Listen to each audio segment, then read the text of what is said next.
hello लोगोफोर नोंथांमोनखौहाय आंनि बे गुबुन मोनसे शर्ट आपडेट भिडिअहाय आरोबाव फिन खेब बरायहरनाय थाबावबायदि स' नोंथांमोननिसिम आसा खालामो भिडिअखौहाय जागायनायनिफ्राय जोबजासिम नायलांगोन होननानै एक्चुअली नोंथांमोनाथ' भिडिअनि टाइटेल एबा थाम्बनेइल नायनानै एसेब्लाबो हमनो हाखादोंआनो जानांगौ दे लोगोफोर दिनैहाय आं मा भिडिअनि सायावहाय नोंथांमोननिसिम आपडेटखौ लानानै फैदों स' लोगोफोर जाय बिथांमोना भिडिअखौ नायनो थाखाय इन्टारेस्ट मोनो स' बिथांमोना नायलांबाय थाबानो जाबाय दे लोगोफोर एक्चुअली लोगोफोर आं दिनैहाय नोंथांमोना गोबाव समनिफ्रायनो नायनो होननानै नेबाय थानाय मोनसे आबुं सावथुन नि सायावहायनो नोंथांमोननिसिम आपडेटखौ लानानै फैदों दे लोगोफोर स' लोगोफोर नोंथांमोना नायनो होननानै नेबाय थानाय साइखं आबुं बर' सावथुननि पार्ट 2 भिडिअखौहाय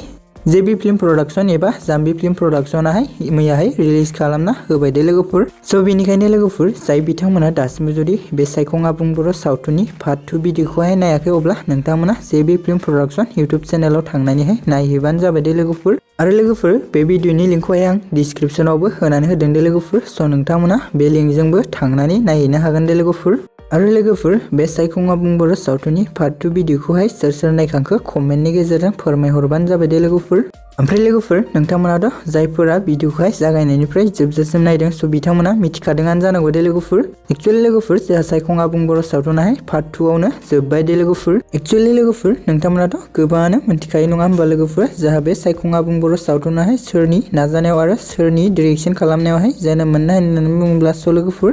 जोंहा बे आबुं बर' सावथुनाहाय डिरेक्शन खालामजादों जेसुस केरकाटारि बिथांनियाव दे लोगोफोर आरो लोगोफोर जोंहा बे साइखं आबुं बर' सावथुननि स्ट'रि आरो स्क्रिप्टखौनो होदोंमोन बर'नि मुंदांखा स्क्रिप्ट राइटार बिथां पंकज लाहारिया दे लोगोफोर ओमफ्राय लोगोफोर नोंथांमोनाथ' गोबाङानो सिनायखायो आरो मिन्थिखायो नङा होमबा लोगोफोर बे साइखं आबुं बर' सावथुनावहाय जों सोरनि फाव खालामनायखौ नुनो मोन्दों एक्चुअली लोगोफोर जों बेयाव गाहायै फाव खालामनायखौ नुनो मोन्दों बर'नि मुंदांखा एक्टर बिथां अमप्रकाश केरकाटारि बिथांजोंनो लोगोसे हेलिना दैमारि बिथांखौ दे लोगोफोर आरो लोगोफोर बिथांमोनजोंनो लोगोसे रुबुल बर' जनु बसुमतारी अमित लाहारी बिथांमोनजों लोगोसे आरो जों गोबां फाव खालामनायखौबो नुनो मोनबावदोंमोन दे लोगोफोर ओमफ्राय लोगोफोर जाय बिथांमोना दासिमबो जुदि बे साइखं आबुं बर' सावथुननि पार्ट 2 भिडिअखौहाय नायाखै अब्ला थाबैनो जेबि फिल्म प्रडाक्शन एबा जाम्बि फिल्म प्रडाक्शन इउटुब चेनेलाव थांनानैहाय नायहैबानो जाबाय दे लोगोफोर स' लोगोफोर बिदिब्ला दिनैनि शर्ट आपडेट भिडिअहाय बेखिनियानोमोन दे लोगोफोर आसा खालामो नोंथांमोना भिडिअखौ नायनानै मोजां मोनदों भिडिअखौ जुदि नायनानै मोजां मोनदोंब्ला अन्नानै खनसे लाइक आरो चेनेलखौ साबस्क्राइब खालामना